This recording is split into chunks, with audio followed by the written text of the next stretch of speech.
নির্মাণ রসায়ন, powered by Asian Paints.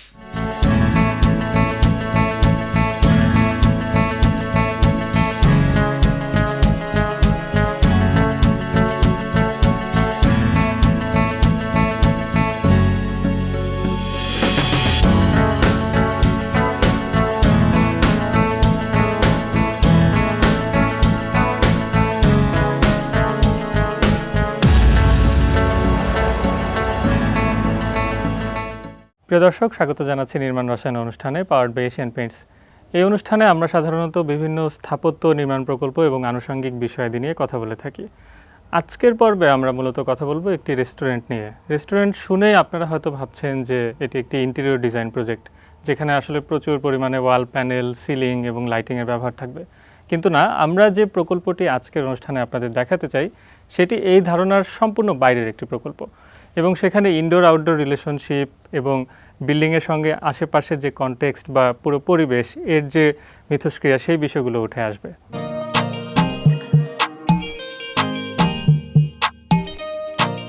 আমাদের আজকের অতিথি স্থপতি ইশতিয়াক আহমদ, যিনি স্টুডিও স্পেস জ্যামের প্রিন্সিপাল আর্কিটেক্ট। তিনি এই প্রকল্পটির স্থপতি। কথা বলবো সেই রেস্টুরেন্ট প্রকল্প নিয়ে। ভাইয়া, স্বাগত আপনাকে। ধন্যবাদ। অনেক ধন্যবাদ, আপনি সময় দিয়েছেন। যে প্রজেক্ট নিয়ে কথা বলতে চাই, প্রথমে একটু যদি প্রজেক্টের ব্যাকগ্রাউন্ডটা শেয়ার করতেন আমাদের সঙ্গে।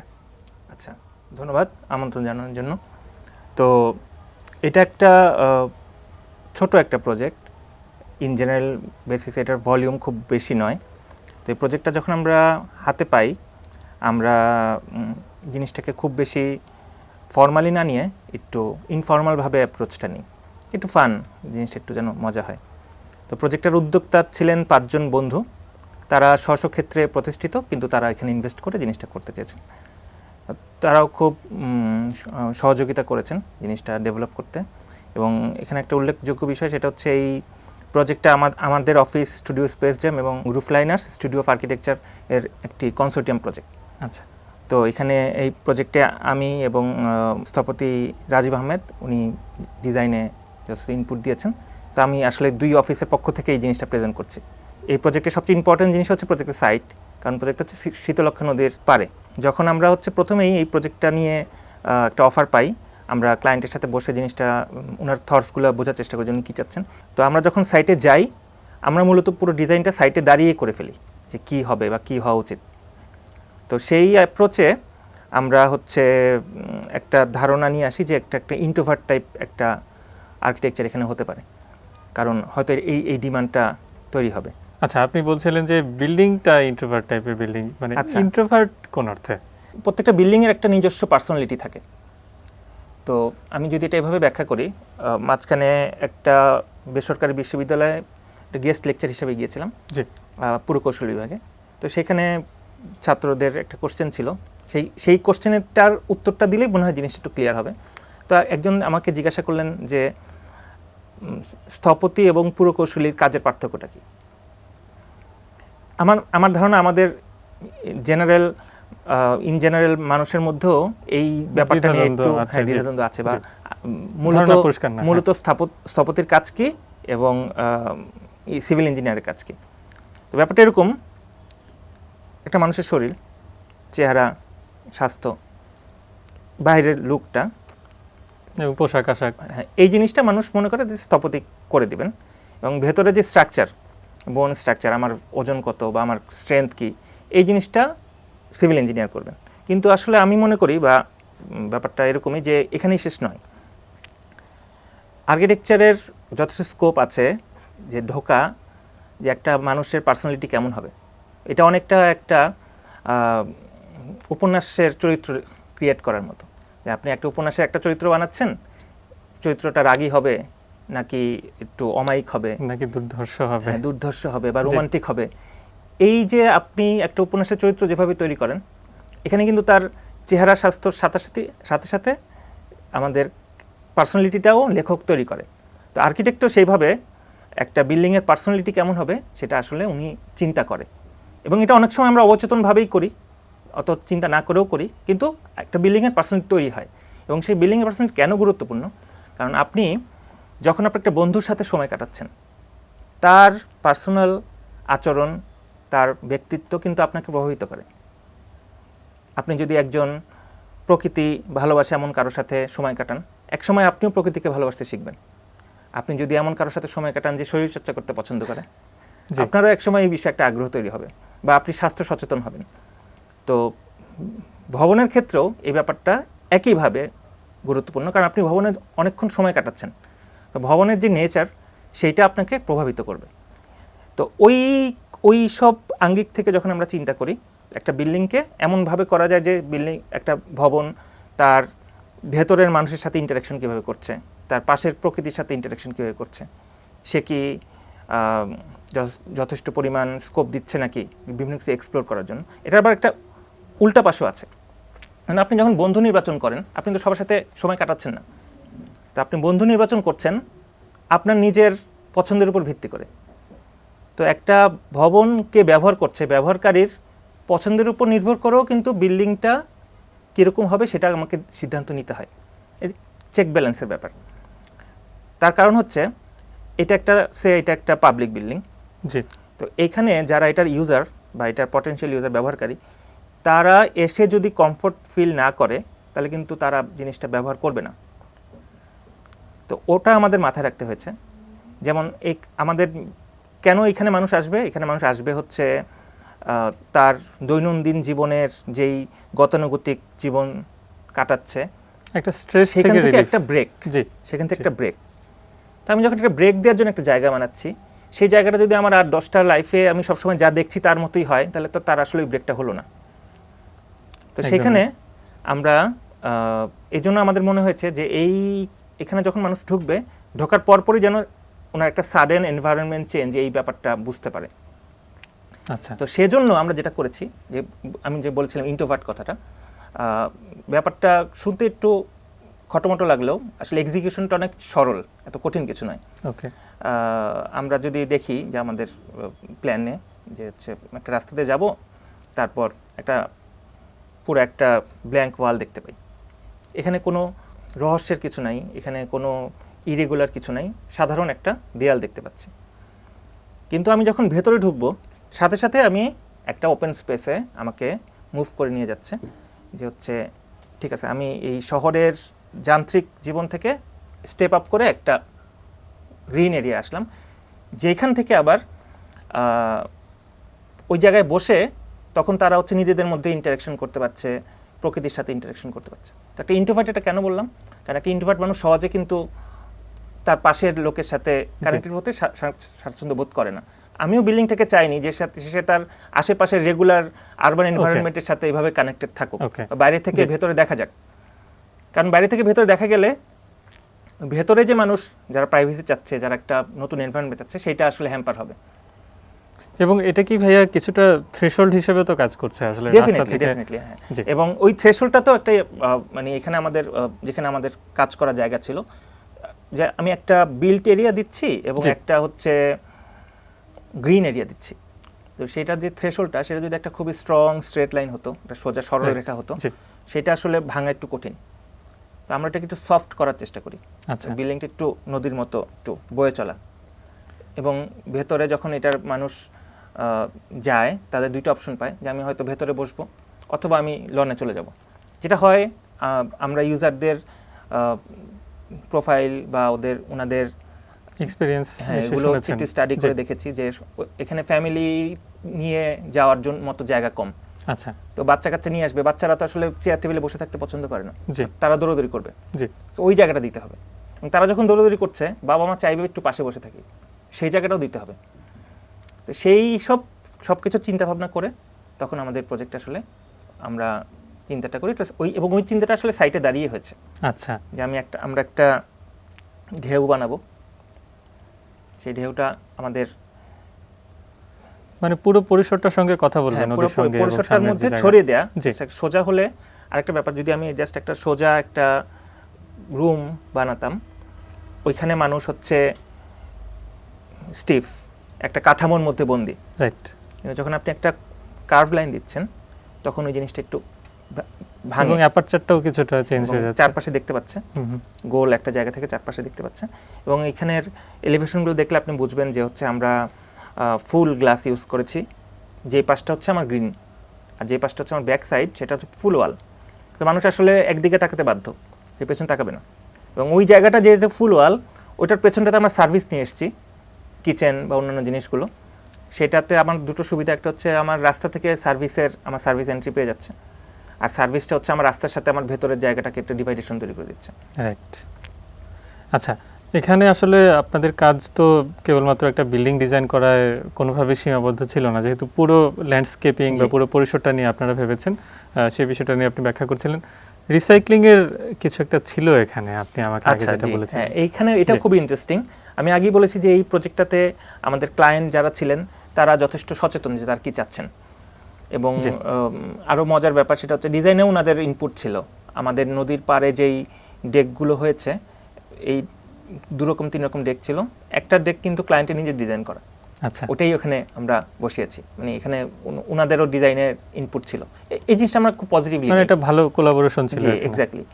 আর রিসাইকেলের ব্যাপারটা এরকম, আমাদের ক্লায়েন্টদের আরেকটা রেস্টুরেন্ট ছিল ঢাকার বাইরে, তো ওই রেস্টুরেন্টটা তারা বন্ধ করে দিয়েছিলেন আরও বেশ কিছুদিন আগে।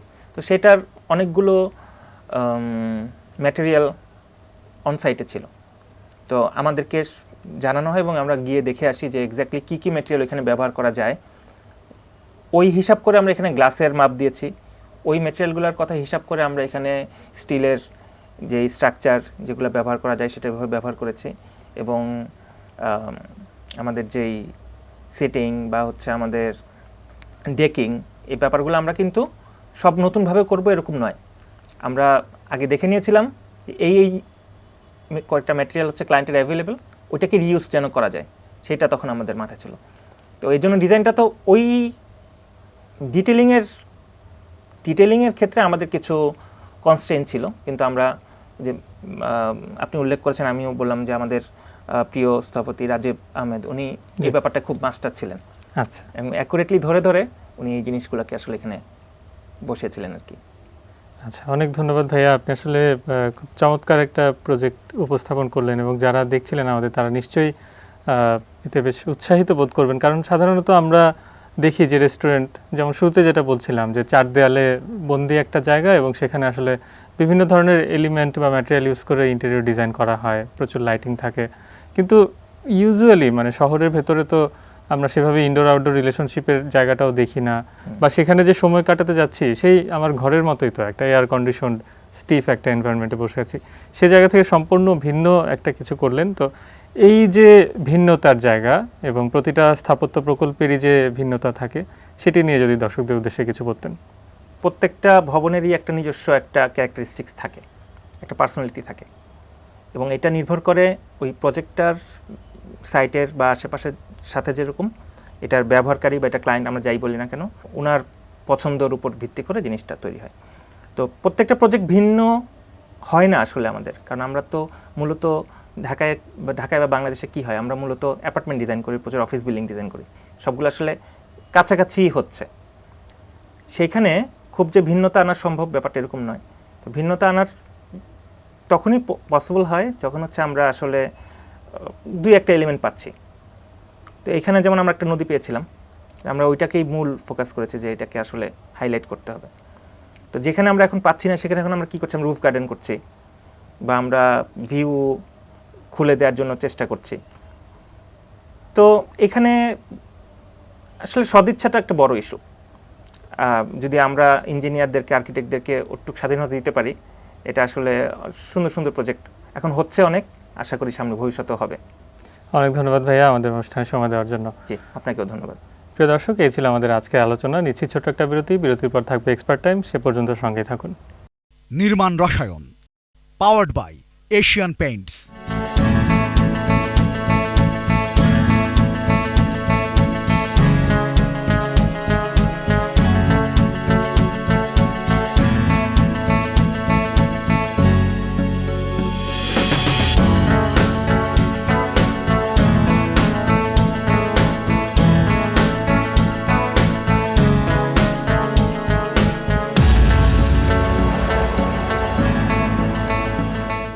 প্রিয় দর্শক, বিরতির পর নির্মাণ রসায়ন অনুষ্ঠানে আরও একবার স্বাগত জানাচ্ছি। এবারে থাকছে এক্সপার্ট টাইম। সবাইকে স্বাগত জানাচ্ছি আজকের এশিয়ান পেইন্টস এক্সপার্ট টাইমে। আজকে আমাদের সাথে আছেন আর্কিটেক্ট মাসুদুর রহমান খান। স্যার কেমন আছেন? জি আছে, ভালো আছে। স্যার আপনার যে এক্সপিরিয়েন্সটা দেখলাম আমি, সেটা ৩৫ বছরেরও বেশি সময় ধরে, তার মানে পুরো পরিবর্তনটা আপনি দেখেছেন। আমাদেরকে যদি একটু ছোট করে বলতেন আপনার এই পরিবর্তনের যে গল্প এবং আপনার যে ক্যারিয়ারটা, সেটা সম্বন্ধে যদি একটু বলতেন। না, অ্যাকচুয়ালি বেসিক পার্থক্যটা হচ্ছে এখনকার সময়ে যেরকম ৩০টার উপরে university Bangladesh private government university মিলে, আমাদের সময় শুধুমাত্র বুয়েট ছিল এবং শুধুমাত্র অল্প কিছু সংখ্যক ৩৫, ৩০, ২৫ এরকম আর্কিটেক্ট প্রতি বছর নিয়োজিত হতে পারতো কাজে, এবং সেই অনুযায়ী কাজও অবশ্য কম ছিল, তবুও আমি বলবো যে একটা কোয়ালিটি নিয়ে তখন চর্চা হতো। এখন যেমন প্রচুর কাজ, প্রচুর স্থপতি, কোয়ালিটি সেখানে একটু ডিটোরিয়েট করছে, এলোমেলো কাজ হচ্ছে, বিভিন্ন ধরনের কাজ হচ্ছে, ভালো মন্দ মিলে। আপনি কোন ধরনের প্রজেক্টগুলোতে ইউজুয়ালি কাজ করেন বা করে স্বাচ্ছন্দ্য বোধ করেন? বেসিক্যালি আমি স্টুডেন্ট লাইফ থেকে মানে ফর্ম নিয়ে কাজ করতে পছন্দ করি। এক্সটেরিয়রটাই প্রথমে ভাবি যে প্রতিটা বিল্ডিংয়ের একটা নেচার থাকে, মানে তাদের একটা আলাদা বৈশিষ্ট্য থাকে, সেটা আমার মাথায় প্রথমেই আসে এবং সেটা দেখতে কেমন হবে সেটাই প্রথম ভাবনা। তারপরে এটার ফাংশনাল রিকোয়ারমেন্টগুলোকে মানে কম্পোজিট করা বা সাজানো, সেই জিনিসটা আমরা করে থাকি। এবং সেই বিবেচনায় সাধারণত আমার কাজের ক্ষেত্রে যেগুলো পাবলিক ওরিয়েন্টেড বিল্ডিং, যেগুলোর একটা ল্যান্ডমার্ক বোধ আছে, মানে অর্থাৎ বাইরে থেকে মানুষ যাতে এটা ফিল করতে পারে জিনিসটা, এবং এটার মধ্যে একটা মনুমেন্টালিজম আছে। কারণ আমাদের আর্কিটেকচারে ফর্ম, আমরা যে কাজগুলো করি এগুলো প্রত্যেকটাই কিন্তু একটা স্কাল্পচার। আমি একটা বিল্ডিংকে স্কাল্পচারের মতো করে ভাবি, সেই কারণে আমার যে প্রজেক্টগুলো ওইগুলো আসলে ওইভাবেই একটু ভাবনা, এস্থেটিক্যাল পয়েন্টে একটু ফর্মাল একটা এক্সপ্রেশন থাকে। যেমন ধরেন আমার কিছু বিল্ডিং আছে এখানে, যেমন পাবলিক হেলথ ইঞ্জিনিয়ারিং একটা বিল্ডিং, এটা আমার প্রথম একেবারে সেই ৯০ সালে করা কাজ, ৯০ সালের আগে, বেশ আগের কাজ। আজ হ্যাঁ হ্যাঁ হ্যাঁ তা এটা আস্তে আস্তে কমপ্লিট হয়েছে অবশ্য, কিন্তু যেরকমটা আমার ফিনিশিং ছিল, প্রয়োজন ছিল, সেই ফিনিশিংটা কিন্তু করেনি ওরা, মানে আচ্ছা, এক্সটেরিয়র ফিনিশিং। তার মানে যেটা বুঝলাম যে আপনার কাজের মধ্যে অনেক বেশি ইম্পর্টেন্ট পার্ট হচ্ছে ফিনিশটা কেমন আসছে, সেটা আপনার জন্য ম্যাটার এক্স্যাক্টলি, করে। বিল্ডিং এর ফর্ম ফাংশন বুঝে, বিল্ডিং এর রকম ভেদ বুঝে, যে আমরা যে মেটেরিয়ালগুলো ইউজ করি সেই মেটেরিয়ালগুলোর যে এক্সপ্রেশন, সেই অনুযায়ী এটার উপরে আমি পেইন্ট বলি না, এটাকে বলি কোটিং, মানে অর্থাৎ এটার উপর একটা আস্তরণ দেওয়া উচিত এবং এটার একটা কালার আসবে এবং এটার একটা স্থায়িত্ব বৃদ্ধি পাবে। এখন রঙের প্রচলনের কি অবস্থা, আর অ্যাডভান্স টেকনোলজির রং কি কোনোভাবে হেল্প করছে কিনা? প্রতিটা বিল্ডিংয়েরই বা প্রজেক্টেরই একটা নেচার থাকে, সেই নেচার অনুযায়ী আমরা মেটেরিয়াল ইউজ করি এবং সেই মেটেরিয়াল অনুযায়ী আমাদের কোটিংটা ইউজ করি, মেটেরিয়ালের ডিমান্ড অনুযায়ী। যেমন ধরেন একটা প্লাস্টার বিল্ডিং যেটা আমাদের প্রচলিত আছে এবং সমধিকভাবে আমাদের বাংলাদেশে আছে, সেই সব ভবনে পেইন্টিংটাই কার্যকরী, এবং সেটা যদি গুণগত মান যদি ভালো হয়, সেটা অবশ্যই বিল্ডিংকে অনেক স্থায়িত্ব বাড়িয়ে দেবে এবং প্রোটেকশন করবে এবং অ্যাস্থেটিক্যালিও ভালো হবে।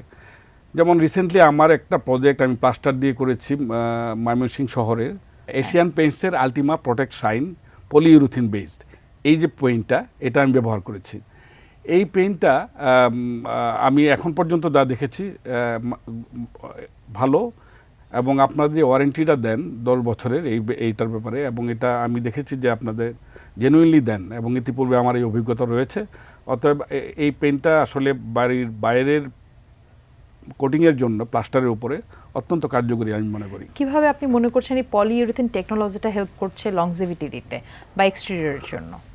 না, পলিইউরিথিন বেসড অ্যাকচুয়ালি এটা এপক্সি বেস, মানে অর্থাৎ আপনার বাইরের পানিটাকে আপনার প্রোটেক্ট করে, এটা অনেকটা ওয়াটার প্রুফিং হিসাবে কাজ করে, যে পানিটা যদি ভিতরে না ঢুকতে পারে তাহলে এই আমরা যে মেটেরিয়ালগুলো ব্যবহার করি এটাকে সেফ রাখে।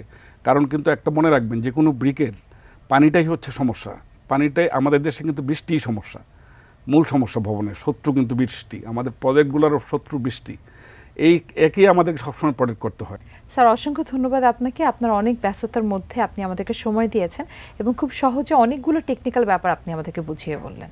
দর্শক, আজকে আমাদের সঙ্গে ছিলেন আর্কিটেক্ট মাসুদুর রহমান খান। স্যার আমাদেরকে টেকনিক্যালি খুব সহজে বুঝিয়ে বললেন পিইউ বেসড যে টেকনোলজিটার কথা আমরা বলি এক্সটেরিয়রে, সেটা কিভাবে আমাদেরকে হেল্প করতে পারে। আশা রাখছি এই ডিসকাশন আপনাদেরকে আপনাদের ডিসিশন মেকিংয়ে হেল্প করবে। আবার দেখা হবে এই প্রত্যাশায় আজকে এখানেই শেষ করছি।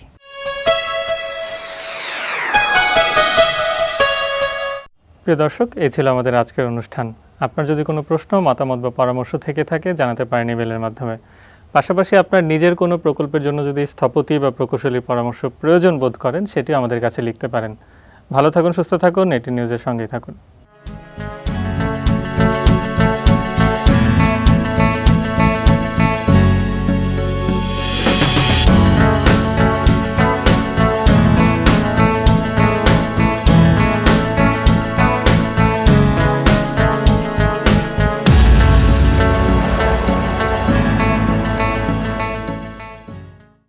Powered by Asian Paints.